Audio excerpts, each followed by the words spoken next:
Welcome students to this session. In this session, the remains part of Cārvāka philosophy we will be discussing and try to see that today we will complete the Cārvāka philosophy, the whole system. Few things I would like to remind you further, so that you can also have a background in your mind. The last class on Cārvāka philosophy, we had discussed a little background of Cārvāka and who has given the Cārvāka name and how Cārvāka philosophy comes, how the Cārvāka philosophy comes under the heterodox system, why it did not accept Vedas. At the last point, we have also discussed Cārvāka believes perception. For them, perceptual knowledge is the valid knowledge. No other source of knowledge is valid or authentic knowledge. While discussing the perception, they said perception not limited to the visualization only, but they extended their view and incorporates 5 sense organs plus mental activities or mind as the 6 sense organs comes under the perception. What they mean is that the knowledge that we acquire or gain through the 5 sense organs plus mind will be considered as a valid knowledge or authentic knowledge. Further, they said that though mind activate all the times, still all the knowledge that through mental activity we accumulated or gained or achieved cannot be 100% or completely a valid knowledge. In other words, any knowledge through the mental activity that we achieved cannot be considered as a valid knowledge, because we cannot perceive what happens in our mind. Thus, they claim that what happens in our mind and the knowledge we derived from that, it also depends on sense organs, because anything happens in our mind, it also relates with our sense organs. Something happens, it comes to our mind and some mental activity happens, therefore, we accumulate knowledge or achieve knowledge or gain knowledge. Henceforth, all the knowledge that we generate or we receive from mind cannot be a valid and authentic knowledge. However, they have not rejected completely, they are saying that some of the knowledge generated through mind will be considered as a valid or authentic knowledge. Therefore, they claim that anything that we perceive either through sense organs or through mind will be considered as a valid knowledge. If I am not able to perceive anything, this cannot be considered as a valid knowledge. Henceforth, they are very realistic in this sense. Anything that we perceive or which is perceivable will be considered as a valid knowledge, not any other source of knowledge. While claiming this, they reject some other sources of knowledge which is already accepted by other school of system, both heterodox as well as orthodox. These are inferences, upamana and verbal testimony. Inference in Sanskrit you call anumana. Upamana is a Sanskrit and its English term will be a comparison. That means we also acquire knowledge by comparing one thing with another things. That knowledge is not a valid knowledge for Cārvāka. Even the inferential knowledge is not a valid knowledge for Cārvāka. At the last, Cārvāka also claimed that through verbal testimony any knowledge we receive cannot be a valid knowledge, though this is accepted by the other schools. Nyaya and few other schools in Indian philosophic system, they accept even inference, comparison, testimony as a valid source of knowledge as equal to perceptual knowledge. But for Cārvāka, perception is the only source of knowledge and other source of knowledge or pramana are not the valid pramana. Now, we will see that how Cārvāka rejects inferential knowledge in this session, and also we will discuss how Cārvāka refutes comparison as a valid source of knowledge, even sabda, what is the problem with sabda, so that it cannot be considered as a valid knowledge according to Cārvāka. Much after that, we will be discussing that Cārvāka ethics, what Cārvāka believes in the moral principles, how life has to be maintained according to Cārvāka. So, these are the issues that will be dealt in this session. Start with that why and how Cārvāka refutes inference as a source of knowledge, under which ground Cārvāka refutes the anumana as a source of knowledge. If you see that my next slide, that anumana or inference is a valid pramana which is accepted by other school but not Cārvāka. Why? Because in inference the conclusion we draw from the given premises taken together or taken jointly. I repeat, in any kind of inference we draw the conclusion basing on its premises given. There are two types of inferences we find, one is deductive inference, another is inductive inference. In deductive inference we move from general to particular. I will give an example of a deductive inference. If I say all men are mortal, Rama is a man and therefore Rama is mortal, this is a deductive inference because all men are mortal is a generic, it is a more general than Rama is a man. So, the first premises all men are mortal is a major premise or it is a general proposition. The second proposition Rama is a man, it is a particular proposition. And if you find the first proposition man and mortality, there are two terms find in subject as well as predicate.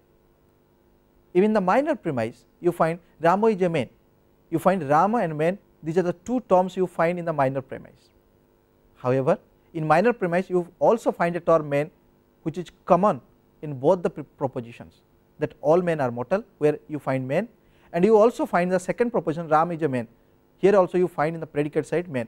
So, therefore, man here is a middle term which makes a link between the major premise with the minor premise.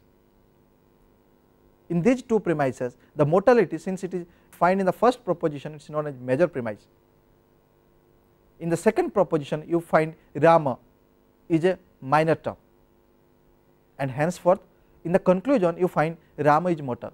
That means in the conclusion you find only major term and minor term, you do not find the middle term.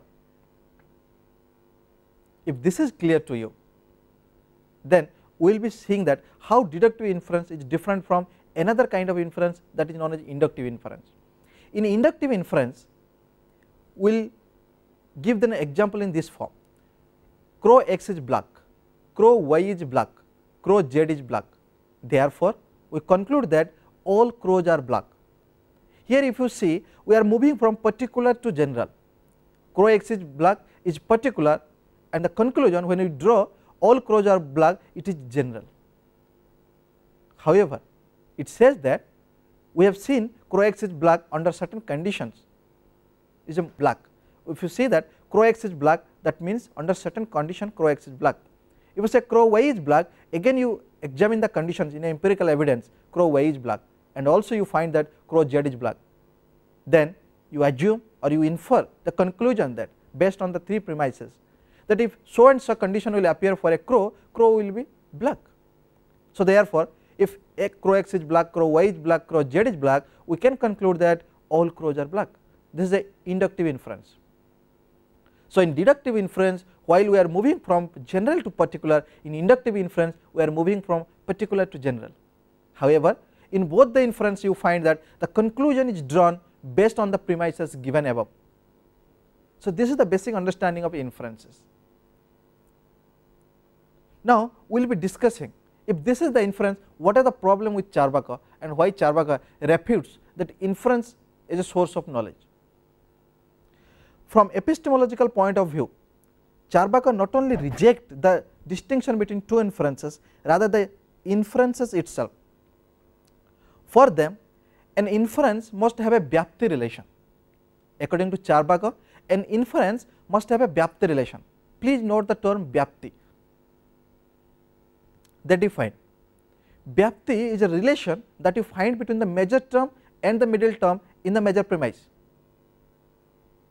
That means, if I say all men are mortal, that men and mortality, men is a middle term and mortality is a major term, because these two terms are found in the major premise. What they are saying is the vyapti relation is that vyapti relation is an invariable, unconditional, universal and concomitant relation between the major term, which is in Sanskrit you say sadhya, and the middle term which is known as linga or hetu. In many of the books people write linga as a middle term, and some of the books you find hetu as a middle term. but for your understanding the common essence is that in a Vyapti relation you find there is a relation between two terms, major term and middle term, in an invariable, unconditional, universal and concomitance relation. If this is there in an inference or an argument, we call this an inference. Henceforth, the association in an inference you find the association between the middle term and major term is a concomitance time. It is an inherence relation. It is always you find the relation between the major term and the middle term.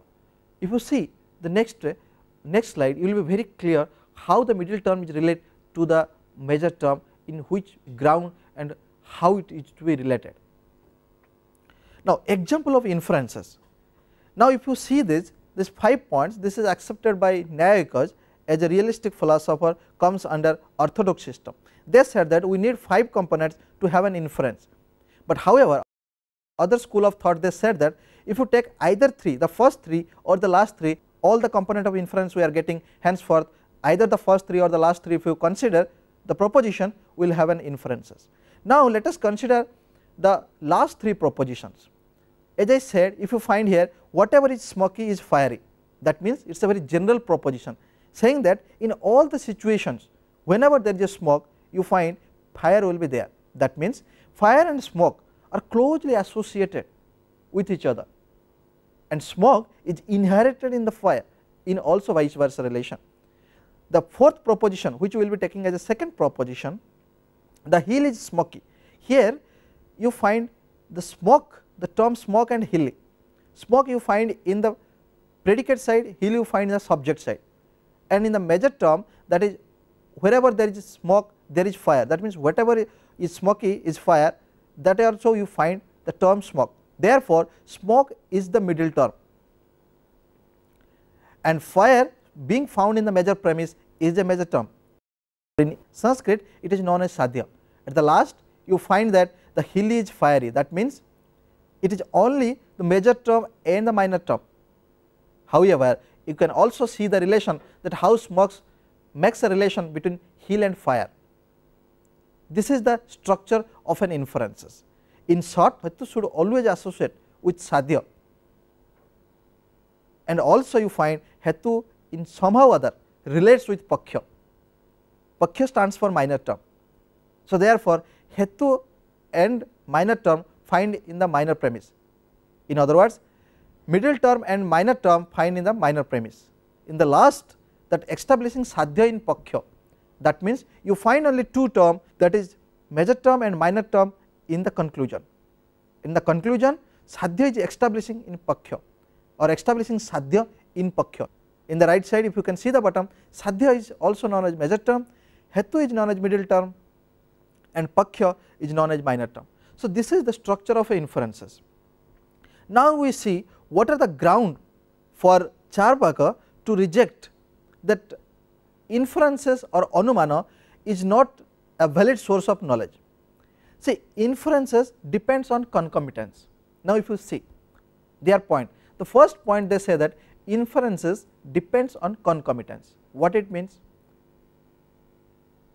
That means the smoke and the fire, the middle term and the major term should be closely associated with each other, and it should be a Vyapti relation in an inference.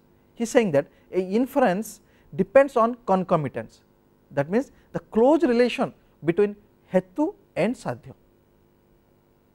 What the claim is that you can see the fire, you can see the smoke, but can you perceive the relation that you find between the fire and smoke?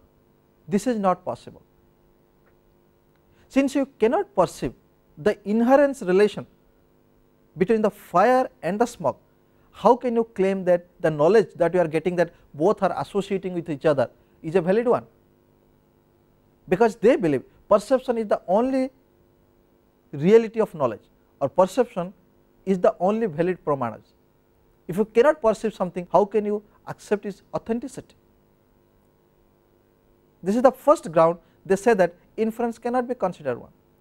And secondly, they said that wherever there is a smoke, there is fire. Since we are human being having a limited knowledge, we cannot see in all the cases of past, present and even in the future.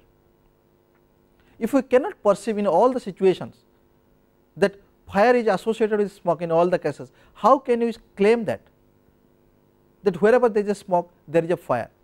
So, this is the ground, on the concomitance ground they say that inference cannot be a valid source of knowledge. This is one point to reject the inference as a valid source of knowledge. Now, if you can see that by claiming that, he also agreed upon the Hume's view. David Hume is a philosopher, Western philosopher, he also has the same opinion. He says that, if you can read my slides, a general rule can be formulated only on the basis of a large number of events in a particular time. What I have discussed with you, that until unless you find that smoke is associated with fire in the past, at the present, and even in the future, you cannot claim that these two components are associated with each other all the times and they have the invariable relation. Therefore, they claim that since concomitance cannot be, depends on the perception, it cannot be sensed either through external or internal perceptions. So, this is their claim. According to Cārvāka, this concomitance and inference both are dependent with each other.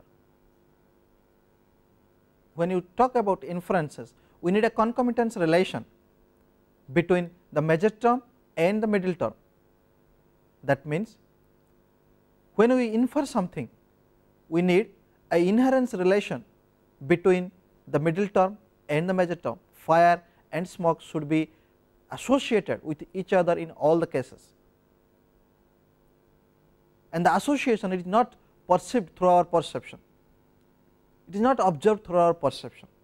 In the other way, if you see, whenever there is a concomitance relation, there is association between middle term and major term, we require an inference, because in all the cases we cannot accumulate the evidences to claim for a general statement saying that fire and smoke both are associating with each other in all the cases. Wherever there is a smoke, there is fire. To claim this, we need an inference relation, because with our limited knowledge we can see few evidences, not all the evidences of past, present and future.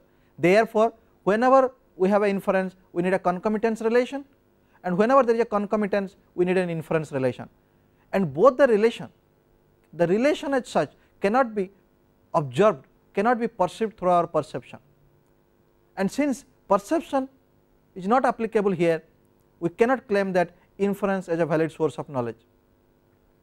The third argument they placed according to Cārvāka is that whenever there is an inference relation, then we need a concomitance relation or a Vyapti relation, and Vyapti relation says that universal, unconditional, immediate and concomitance relation between the middle term and the major term, that is the fire and smoke both are closely associated with each other in every cases.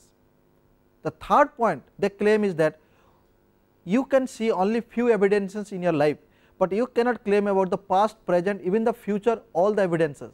Henceforth, you require some other person's utterances, that they will also feel the same as you are feeling.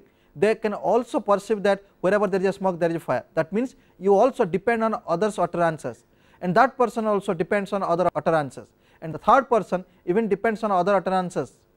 If you see that, there will be a causal chain between one person to other person, and at the last person, if you ask that for the evidential proof, that person also can say that I have to depend on others, because whatever he has a knowledge, that is not sufficient enough, that is not the full complete evidential ground for justifying, for concluding some of the general propositions.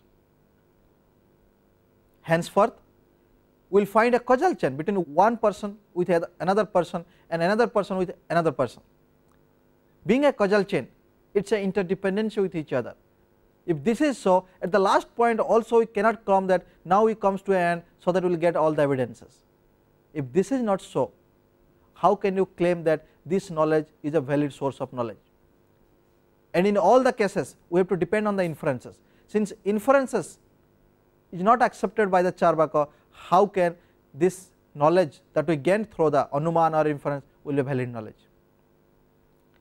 The next slides will tell you another point, that how really happens that in inferences what really matters or what really grounding point for Cārvāka not to accept inference as a valid source of knowledge. Now, the validity of causation cannot be established through perception. That means, whenever there is a causation, there is a cause effect relation. If there is a effect, there must have a cause. In like every event has a cause, there also a cause effect relation, that we call Satkaryavada. For example, we got curd from the milk, we also have a oil from the oil seeds. In the same way, if oil is the effect, oil seed is the cause. In the same way, if curd is the effect, then milk is the cause. So, there is a cause effect relation.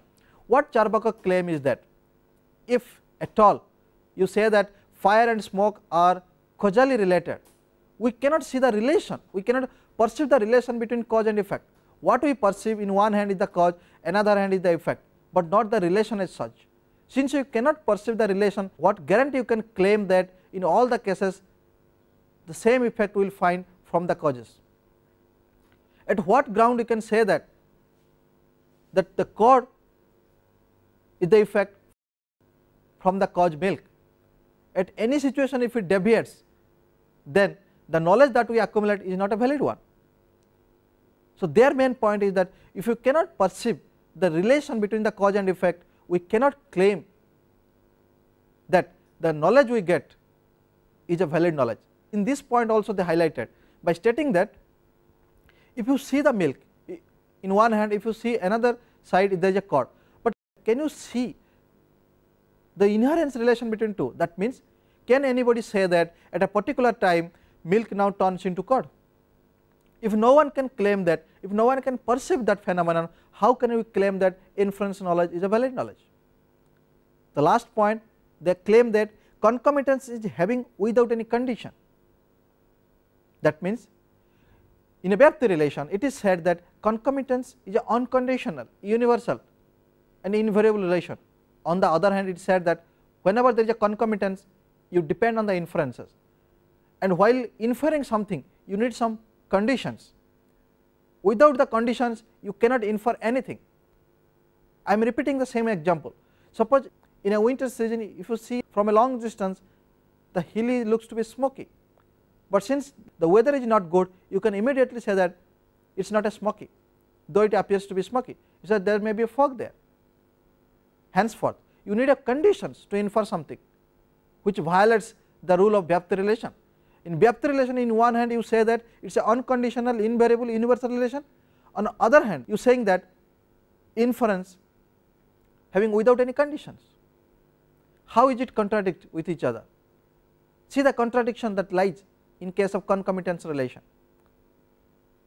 Based on this contradiction, Cārvāka says that we cannot accept inference as a valid source of knowledge, because there are 4 grounds. I repeat in a brief. The first is the major term and the minor term, the relation between Hetu and Sadhya should be closely associated with each other, but the relation itself cannot be perceived by any human being. Since cannot be perceived, therefore inference knowledge is not a valid knowledge. Second ground, saying that the causal link, if you consider the cause effect link, what we can see, the cause we can see and the effect we can see, but the relation that we cannot perceive. The third point, they said that if you consider this an universal relation, but do you find all the evidence? Is it possible for a human being to accumulate all the evidences to claim that fire and smoke are both are related with each other? You cannot do so. In the fourth point, they said that whenever you want to have an inference, you need a concomitance relation, and whenever there is a concomitance relation, you need an inference relation. So, both are interdependent with each other. Like first, whether it is a seed or tree. To have a tree, we require a seed of that tree, and without seed a tree cannot grow or a tree cannot born, right. In this way, we cannot conclude that whether the seed is the prior to the tree or tree is prior to the seed. In the same way, whether concomitance required inference or inference required concomitance, though both are requiring each other. So, it is a kind of interdependency relation, and this is a fallacy. The interdependency is a fallacy, known as a fallacy of interdependence. We cannot come to a conclusion that which needs what, though we know that one needs others and another also needs the priority one. If concomitance needs inference, inference also needs concomitance. Fifth ground, they said that concomitance should be unconditional, whereas in Vyapti relation it is said unconditional, but whenever you have a concomitance you need an inference, and inference cannot establish without any conditions. Therefore, this is a contradiction in terms. And the last point, they say that whenever there is an inference you depend on others, because you cannot accumulate all the evidences, and that person also depend on others. Since there is a causal chain from one to another, at the last you cannot reach to an end saying that we accumulate all the evidences. So, with all these shortcomings, Cārvāka claimed that perception is the real source of knowledge, but inference is not so, because inferences, these are the problems. Proceeding further, that cause effect relation, they are saying that we see cause in one hand, another side is effect, but not the relation. We cannot perceive the concomitance relation between the cause and effects always. What we have to depend? We have to depend on the testimony, the sabda from the others. We have to depend on others whether they have the same evidence or not. And as you know that different people have a different opinion, and different people may get different evidences. And though assume a situation that all people have the same or similar evidences, but we cannot come to a conclusion that all the people that we can ask them or we can hear from them, they have all the experiences or all the evidences they have received from the past, present and future. Henceforth, we cannot claim that inference is the valid source of knowledge. So, therefore, any knowledge that we get through inferences or umana, it cannot be free from doubts. Now, we will see the another point, that how Cārvāka rejects the upamana or comparison as a valid source of knowledge. In other words, under which ground Cārvāka claim that the knowledge that we gain through comparison is not a valid source of knowledge. In comparison, few things I would like to bring to a notice first, then I will discuss the slides what I have written. In comparison, what happens? We will be deriving knowledge which is not known to us. That means we are moving from known to unknown. I will give an example so that it will help you to understand. Suppose I will say, you know about mouse, right? If I say mouse is an animal, and these are the features which you already know this, but again if I say that squirrel is similar to mouse, but on squirrel you find some stripes on its body. You know mouse, but I am saying the squirrel is another animal that you find, it jumps also in the tree, however, it has a strips on its body. That means the whatever interpretation that I have told you, I have uttered before you, you have accumulated, you have grasped, and by chance or by accident if you see some kind of animal having stripes or looks like a mouse, you can immediately claim that this may be the squirrel, but you are not sure about it. So, what you are seeing here is that you are comparing squirrel with mouse. You know mouse, but you are also identifying an unknown object called squirrel by comparing the mouse here. First, you must have a knowledge of a particular object which is known to you, then you ask others who is an expert, based on the expert utterances, interpretation you understood, and also while seeing that kind of object in a later period, you now recapitulate all the information or interpretation that interpreted by the local people over there, and based on that information you see that whether all the interpretation is fitting to that object to identify in a correct name or not. If this is so, then you say that this may be the squirrel. Henceforth, you identifying some object which is not perceivable. The interpretation that that person said to you regarding the squirrel is not perceivable, it is only inferential. There are every chances that if some animals looks like a mouse having the half stripes, not full stripes, still you can claim that this animal may be a squirrel one. The reason behind that, you are not sure about what that person said, whatever he or she has interpreted on the squirrels, you have misunderstood it. There are every chances. I just read out this slides whatever I have written, so that it will help you to understand in upamana how we are moving from known to unknown, and through comparison how we are identifying some object or animal which is not known to us, but we can identify by the help of known object which was earlier known to us. Now, in comparison, the relation between a word and its denotation, that means you find a name called squirrel and that it stands for an object or an animal. In other words, in comparison you find the relation between a name and things so named, and also we know an object by comparing the known object. That means known object is mouse, and also we know an object or an animal called squirrel by comparing to the mouse. Comparison depends on others' interpretation. That means you do not know about the squirrel, you have to depend on other interpretation, who will be a local person of there who recognize the squirrel and also interpret correctly. However, different interpretation leads to different perceptions. If that interpreter is not correctly interpret, your perception to that particular animal called squirrel will get reversed. Henceforth, your perception is not a correct perception over there, because you are inferring based on the interpretation interpreted by the local people. Therefore, comparison is not a valid source of knowledge. Now, you have seen that how comparison is not a valid source of knowledge, and what are the grounds for Cārvāka to claim that comparison is not a valid source of knowledge. They simply claim that we cannot perceive the unknown object that we have inferred earlier depending on the interpreter of the local people. Now, we will switch over our discussion to the Sabda. How according to Cārvāka, Sabda or a verbal testimony is not a valid source of knowledge or not a Prama.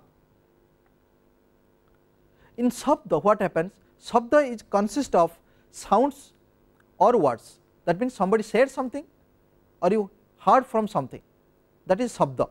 If this is Sabda, then we need a sense organ called ear. We hear from through our ear, that means there is sound or words. Whatever the words, that means it not necessarily due to our perception. I will give an example before elaborating the slide points. Suppose you want to cross a river. Now you reach to a seashore. You find there is a person washing the clothes bank of the river. Also you find there is another friend wish to cross the river. You also find another person with good dress code sitting near bank of the river. Now immediately, so since you want to cross the river, you ask the person who is washing clothes in the river. Why you are asking to that person? Because you know that that person may be an authority and to know that how much water there in that river, or which path will be better path for you to cross the river.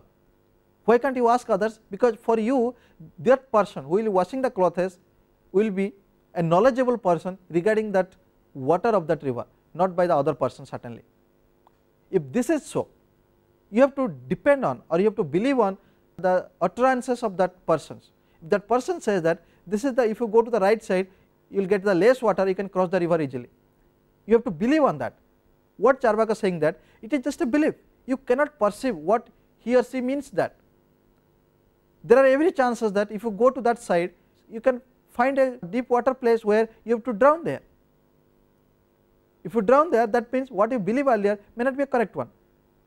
What that person who is washing the clothes on the river, what the person describing you about the river, you can only infer about the situation, you cannot perceive the situation as such. That means you have only faith on that person what he or she has said in comparing to other people which is found near about you.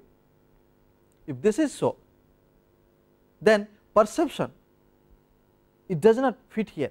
You cannot perceive what the person means, what the perception explaining about the situation, that you cannot perceive, only you have to infer. Since inference is rejected by the Cārvāka, therefore Sabda cannot be considered as a valid pramana. The same way I have written in my slides, if you can see my slides, what the word means by the local person over there is not within our perceptions. That means if the person says that if you can go this side or that side you can cross the river, that you are not perceiving until unless you cross the river, you are only inferring this may be the situation. Hence for this Cārvāka said that whatever that person says, it gives us the knowledge of those objects or those events or those animals, these are not perceived, directly perceived to us, and if this is the case, the knowledge that we get from Sabda or verbal testimony cannot be a valid source of knowledge. By saying that, they also deny the source, the Vedas as a sources of knowledge. As you know that there are 4 types of Veda which I have already discussed: Rug Veda, Sam Veda, Yadur Veda and Atharva Veda. Vedas are the ancient scriptures. But according to Cārvāka, the knowledge we received or gained from Veda, the explanation of Veda is not a valid knowledge, is not an authentic knowledge, because for them Vedas are created by the cunning priest. Why they created? To earn some money for their livelihood, to survive in this earth happily and cheating to the ignorance. So this is their creation, and many of the interpretations in Veda are counteracting with each other, and there are many places you find biased opinion in Vedas. So therefore Vedas are not the valid source of knowledge.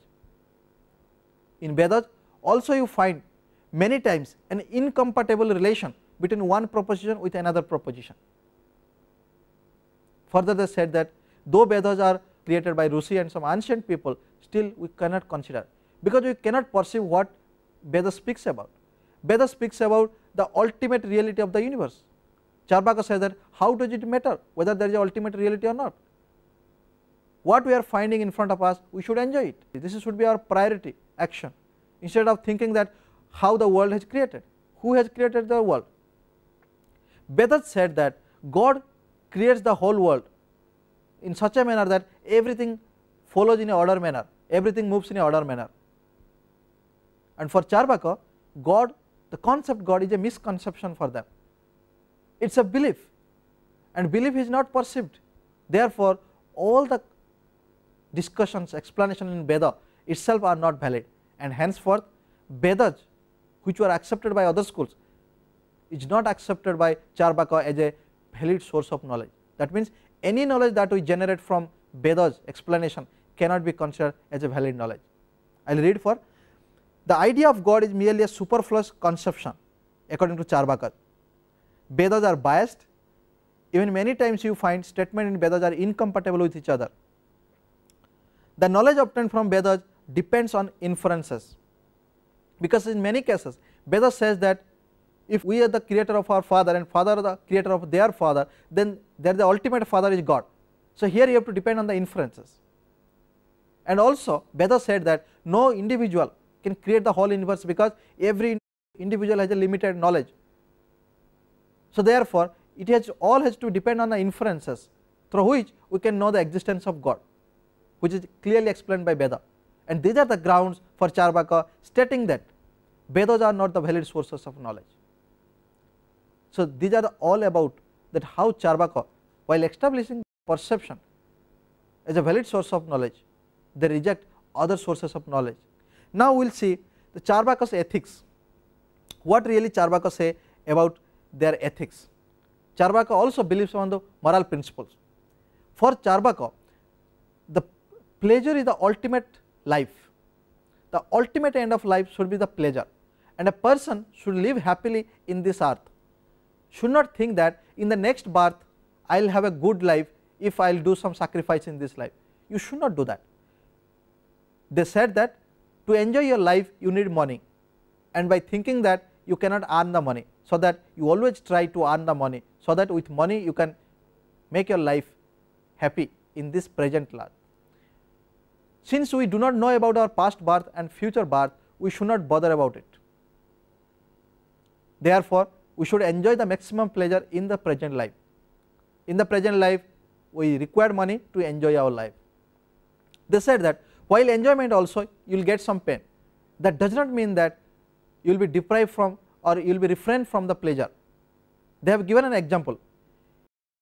If some animals will destroy the cultivation, the farming, it is not the case that we will stop the farming. By getting the fear of animals destruction of the cultivation, we cannot say that farming has to be stopped. In the same way, a person cannot give up the fish eating by thinking that fish has some bones and it is a threat. If they will be eat the fish, there are every chances that bone can be stuck in the throat or teeth or mouth somewhere. It is not case. Also given a very good example that no one can stop the cooking food by thinking that a beggar will come and I have to share with him or her. So therefore in this present life, whatever the benefit, whatever the pleasure you want to derive, you must derive, so that your life will be enjoyment, you will get the maximum pleasure, you will have a fulfill of your life. By stating that, they also said that there are two kinds of purushartha, we must adhere to it. One is artha, another is kama. What is artha? Artha is a money. To get a pleasure, you need money, and also to earn money, you should know what are the techniques to earn the money. So, you first know the techniques, then you earn the money and can spend the money for your pleasure, for your enjoyment, so that this life at least you can live happily. Therefore, the slogan they said that Cārvāka are those people who thinks that eat, drink and be merry. So, these are the points they highlighted in their ethical principles. To survive in this life, in the society, you have a moral principles, however, you should always concentrate to get the maximum pleasure or the maximum satisfaction. Now, further they said, one should not take pain in this life for hoping a good birth in the next life. No one should share their wealth with others, and maximum pleasure should be the ultimate end of life. But they claim very confidently and they submit that any actions rendering more than pleasure is wrong. That means they also believe that action can be good and bad, depends on your karma. You should not so much strive for the pleasure so that you will divert from the basic pleasure and you try to do something akarma which is not prescribed, which you suppose not to do in a societal life. There are four purushartha. One is kama, artha, dharma and moksha. Moksha is known as liberation. For them, for Cārvāka, dharma and liberation or moksha is the secondary one. The first one is that kama and artha. In kama, they mean that the action that you have to do it for to getting the pleasure, while in artha they means that money, you must earn the money to get the pleasure in your life.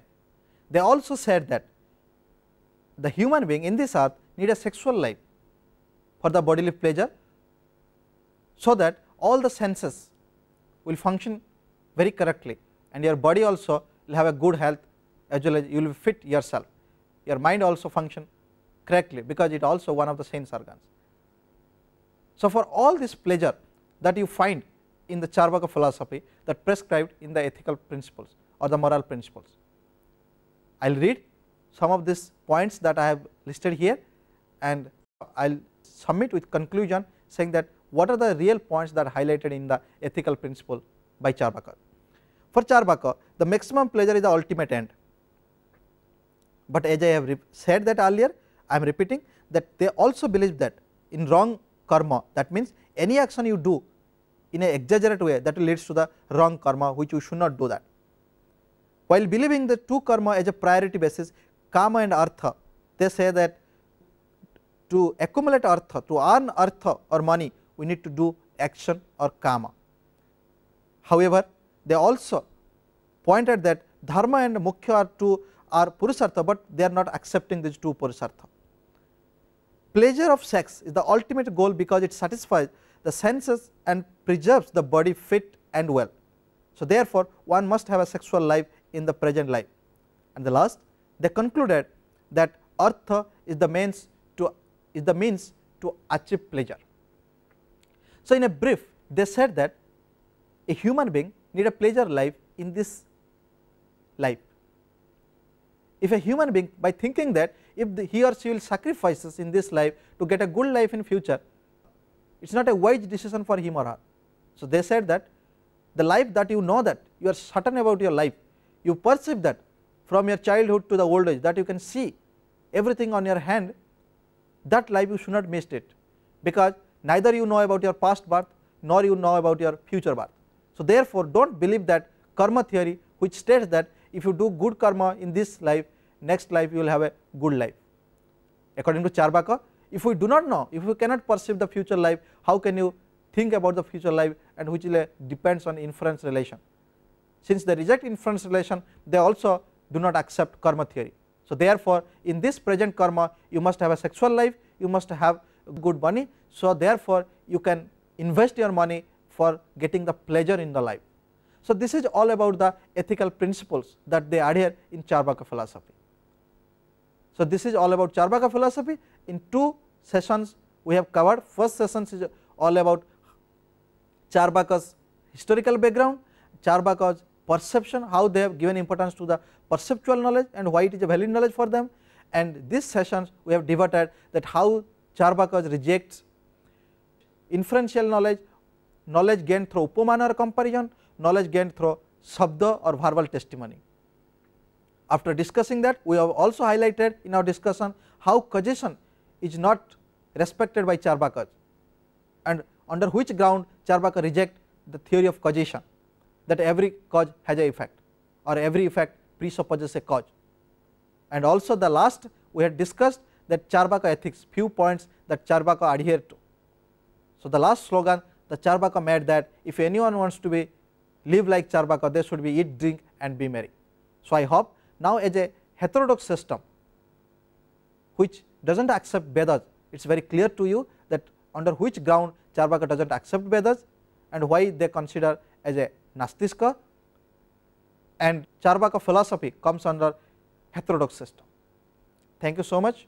I hope all this will be clear for understanding Cārvāka's metaphysics, epistemology and ethics. Thank you.